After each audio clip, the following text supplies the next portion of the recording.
ఎంత పండుగైనా కూడా పూజకు ఒక సమయం ఉంటుందని, అలాగే ఎంత సంబరాలు చేసుకున్నా డీజే మోగించడానికి కూడా ఒక లిమిట్ ఉండాలని తెలంగాణ హైకోర్టు స్పష్టం చేసింది. వినాయక చవితి సంబరాలతో నగరం హోరెత్తుతున్న వేళ కోర్టులో దాఖలైన కొన్ని పిటిషన్ల నేపథ్యంలో కోర్టు కొన్ని మార్గదర్శకాలు జారీ చేసింది. అవేంటో ఇప్పుడు చూద్దాం. వినాయక చవితి సందర్భంగా తెలంగాణ హైకోర్టు మార్గనిర్దేశాలను జారీ చేసింది.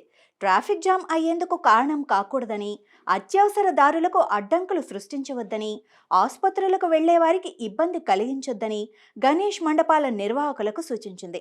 అంతేకాకుండా విగ్రహాల విషయంలో పర్యావరణానికి హాని తలపెట్టవద్దని, రిజిస్ట్రేషన్ ఖచ్చితంగా చేయించుకోవాలని తెలియజేసింది. రాత్రి 10 గంటల తర్వాత డీజేలను ఉపయోగించకూడదని, సౌండ్ స్పీకర్ల వాల్యూమ్ కూడా తగిన స్థాయిలో ఉండేలా నిర్వాహకులు చూసుకోవాలని పేర్కొంది. తన ఇంటి ముందే మండపాన్ని ఏర్పాటు చేయడంతో తనకు చాలా ఇబ్బందిగా మారిందంటూ వినాయక మండపం విషయంలో తెలంగాణ హైకోర్టులో ఒక పిటిషన్ దాఖలైంది.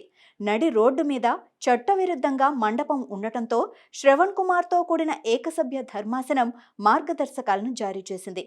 పర్యావరణ అనుకూలంగా ఉండేలా వినాయక మండపాల ఏర్పాటును పోలీసులు, మున్సిపల్ అధికారులు పర్యవేక్షించాలన్న ఉత్తర్వుల్లో తెలియజేసింది. వినాయకుడి మండపంలో ఎక్కువగా సౌండ్ పెట్టి పాటలను ప్లే చేయటం వల్ల ఇబ్బందికి గురైన ఒక వ్యక్తి, గర్భవతిగా ఉన్న భార్యతో పాటు మరో వృద్ధురాలు కోర్టులో పిటిషన్ను దాఖలు చేశారు. దీంతో పాటు మండపాల వల్ల ఏర్పడుతున్న శబ్ద కాలుష్యం వల్ల పెద్ద మొత్తంలో ప్రజలు అభ్యంతరాలు లేవనెత్తారు.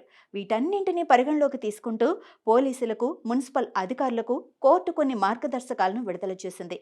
అందులో సామాజిక స్థలాల్లో నిర్వాహకులు విగ్రహాలను ఏర్పాటు చేసే ముందు స్థానిక పోలీస్, మున్సిపల్ అధికారుల అనుమతి ఖచ్చితంగా తీసుకోవాలి. వాహనాల స్వేచ్ఛా ప్రవాహానికి అడ్డుగా మండపాలు ఉండకూడదు. ఇళ్లకు వెళ్లే దారులకు, ఆసుపత్రులతో పాటు అత్యవసర దారులకు అడ్డంగా మండపాల ఏర్పాటు జరగకూడదు. స్థానిక సంస్థలు నిర్దేశించిన సామాజిక మైదానాలలో, బహిరంగ స్థలాలలో మాత్రమే మండపాలను ఏర్పాటు చేసి విగ్రహాలను ప్రతిష్ఠించాలి. ఎటువంటి అగ్ని ప్రమాదం జరగకుండా తగు జాగ్రత్తలను పాటించి మండపాలకు విద్యుత్ సౌకర్యం కల్పించుకోవాలి. శబ్ద కాలుష్యం నియమ నిబంధనల చట్టం 2000 ప్రకారం సౌండ్ సిస్టమ్స్ ఖచ్చితంగా కేవలం ఉదయం 6 గంటల నుంచి రాత్రి 10 గంటల వరకు మాత్రమే ప్లే చేసుకోవటానికి అనుమతించబడింది. నివాస ప్రాంతాలలో రాత్రి పగలు డెసిబుల్ స్థాయి ఖచ్చితంగా సూచించిన పరిమితులకు లోబడి ఉండేలా నిర్వాహకులు చూసుకోవాలి. నివాస ప్రాంతాలు, ఆసుపత్రులు, పాఠశాలలు, వృద్ధాశ్రమాలకు దూరంగా లౌడ్ స్పీకర్లు ఉండాలి. శబ్ద స్థాయిని డెసిబుల్ మీటర్లతో పోలీసులు పరీక్షించాల్సి ఉంటుంది. ఒకవేళ నియమాలను ఉల్లంఘిస్తే పోలీసులు తక్షణమే చర్యలను తీసుకోవాలి. నిర్వాహకులు ట్రాఫిక్ జామ్కు కారణం కాలేదని నిర్ధారించాల్సి ఉంటుంది. అంతేకాకుండా ట్రాఫిక్ పోలీసులతో కలిసి ప్రత్యామ్నాయ దారులను నిర్ణయించాలి. అగ్ని ప్రమాదం నుంచి భద్రత కోసం అత్యవసర వాహనాలు నిలపటానికి తగిన స్థలాన్ని నిర్వాహకులు కేటాయించాల్సి ఉంటుంది. సంబంధిత పోలీస్ స్టేషన్లలో హెల్ప్ డెస్క్ అందుబాటులో ఉంటుంది. అక్కడ స్థానికుల చేత ఎటువంటి ఫిర్యాదైనా నమోదు చేయబడుతుంది.